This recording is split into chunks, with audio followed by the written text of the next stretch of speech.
Next section I'm going to describe is a section which contains information about macromolecular interactions with a given protein. Again, this section is composed out of two subsections. The first section lists all the different proteins which are interacting with the protein of interest. You can search through that list based on the search box provided, either using protein name, UniProt identifier, or PDB identifier.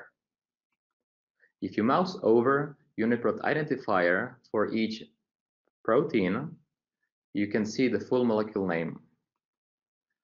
The link directly below the UniProt identifier serves as a link to the PDBe search, which lists all the relevant PDB entries where the protein under question is in complex with the protein of what you are looking at.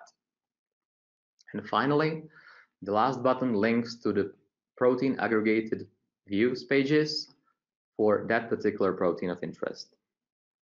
If you click on the image of the protein, you can display the 3D interactive view and see the detail in an interactive manner. In certain cases, there are multiple PDB entries which have the same protein of interest. In those cases, again, for your convenience, there is a drop-down menu available, so you can select and inspect a different PDB entry than the one which is displayed by default.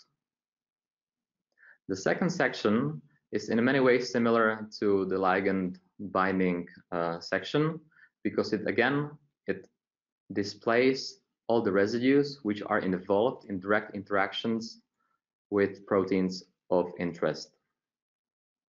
And the color coding for individual annotations is the same as with the ligand binding sites.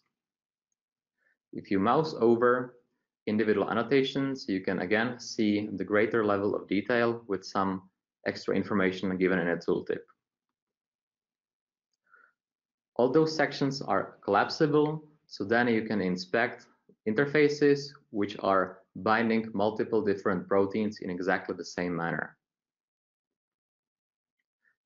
And again, all the data can be downloaded in either CSV or JSON format.